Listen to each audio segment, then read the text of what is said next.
آپ صلی اللہ علیہ وسلم نے جب دین کی دعوت کا کام شروع کیا تو کیا ہوا؟ وہی لوگ جو آپ کے بڑے قریب تھے، جو آپ کو صادق اور امین کہتے تھے، سارے کے سارے ایک دم سے پلٹ گئے. ان میں سے اکثر نے آپ کے نہ صرف تنقید کی بلکہ مخالفت شروع کر دی. ایموشنل ٹارچر دیا گیا، فزیکل ٹارچر دینے کی کوشش کی گئی. آپ صلی اللہ علیہ وسلم کو عجیب عجیب باتیں کہی گئی، کوئی شاعر کہنے لگ گیا، کوئی مجنون کہنے لگ گیا معاذ اللہ. لیکن کیا ہوا؟ آپ صلی اللہ علیہ وسلم نے ان کی تنقید کی وجہ سے دین کا کام تو نہیں چھوڑا. اسی طریقے سے آپ صلی اللہ علیہ وسلم جب مدینہ پہنچے تو وہاں پر بھی تنقید ہوئی. وہاں پر منافقین آپ کے اگینسٹ ہو گئے. منافقین کیا کیا کرتے تھے؟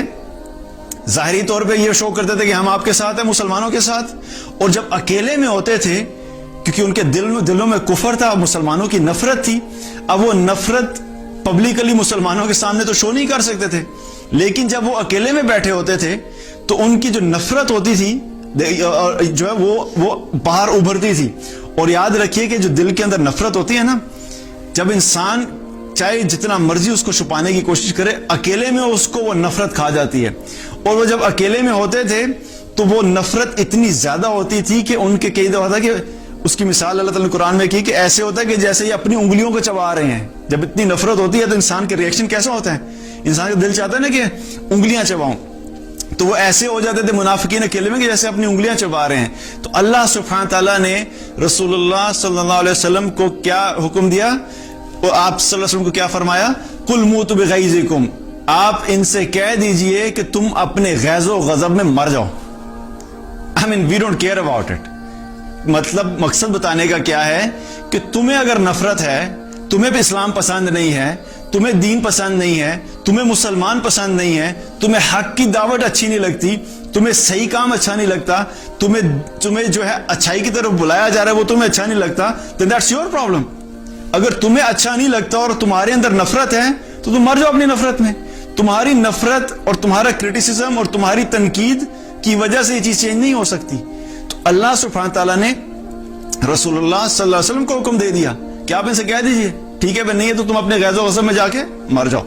تو مقصد کیا ہے کہ جب زندگی میں تنقید آئے، پہلی بات تو یہ ہے کہ جب بھی اچھا کام کریں یاد رکھیں کہ تنقید ہوگی. کام تو دور کی بات ہے، کچھ بھی ہو. کئی دفعہ ہوتا ہے کہ آپ ڈریس ایسا پہنتے ہیں کہ آپ کے ڈریس کے اوپر تنقید ہو جائے گی، آپ کے رنگ کے اوپر تنقید ہو جائے گی، آپ کے بالوں کے اوپر تنقید ہو جائے گی، آپ کے کسی بھی چیز کے اوپر جب بھی آپ سوشلائز کریں گے، جب بھی آپ لوگوں کے ساتھ انٹریکٹ کریں گے تو یاد رکھیں کسی نہ کسی بات پہ آپ کے لہجے پہ تنقید ہو سکتی ہے، آپ کے بولنے کے سٹائل پہ تنقید ہو سکتی ہے، کسی بھی چیز پہ ہو سکتی ہے. جو لوگ اپنی زندگی میں لوگوں کی تنقید کو بہت زیادہ سیریس لیتے ہیں اور ہر چیز کے اوپر بہت زیادہ اپنے اوپر سوار کرتے ہیں، یاد رکھیں اپنی زندگی میں ہمیشہ ڈپریشن میں رہتے ہیں.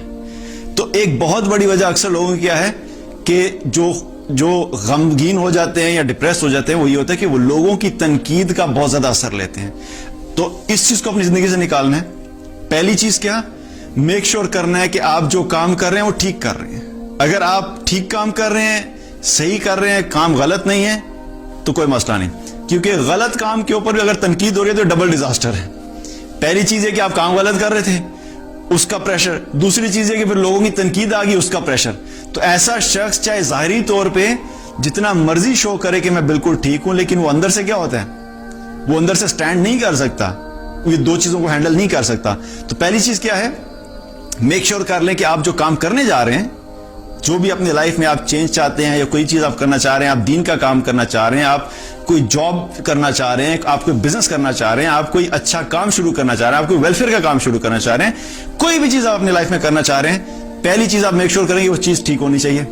اور دوسری چیز یہ کریں کہ اب ٹھیک ہے تو پھر آپ نے لوگوں کی طرف نہیں دیکھنا، آپ اپنے کام پہ فوکس ہو کے چلتے رہیں. چاہے تنقید آتی ہے تو آنے دے، اس تنقید کو ایک پہاڑ کی طرح کھڑے ہو کے فیس کرنا ہے. کیونکہ تنقید کی وجہ سے آپ کام نہیں روک سکتے. یہ بڑے لوگوں کی صفات میں سے نہیں ہے کہ چھوٹی سی ذرا سی تنقید آئی اور کیا کیا کہ اس کام کو روک دیا. نہیں لوگوں نے تو اتنا برا کہنا شروع کر دیا ہے، میری زندگی اتنی سکون میں تھی، پہلے تو میرے اوپر کوئی تنقید نہیں کرتا تھا، اب میں ذرا سا دین کے اوپر چلنا شروع ہوں تو اتنے لوگوں کا میرے پہ پریشر آ گیا تو بہتر ہے کہ میں دین پہ چلنا چھوڑ دوں. سو ایمان والے یہ نہیں کرتے. We have to make sure کہ چیز ہم ٹھیک کر رہے ہیں، اور پھر جب تنقید آتی ہے دین اسٹینڈ ود اٹ. اللہ سے مدد مانگے، میک شور کرتے رہیں کہ آپ ٹھیک کام کر رہے ہیں, لوگوں کی کرٹیسزم کو اگنور کرتے رہیں. You don't have to look towards it. جو کہتے ہیں کہنے دیں, آپ اپنا کام ٹھیک طرح سے جاری رکھیں. جب آپ لوگوں کی تنقید کو امپورٹنس نہیں دیں گے تو آپ دیکھیں گے کہ آپ کی لائف میں خود ہی آہستہ آہستہ کیا ہوگا کہ اسٹریس سے لیول کم ہونا شروع ہو جائے گا. کیونکہ آپ جب لوگوں کی تنقید کو اگنور کر دیں گے تو آٹومیٹکلی آپ کی زندگی میں سکون آنا شروع ہو جائے گا.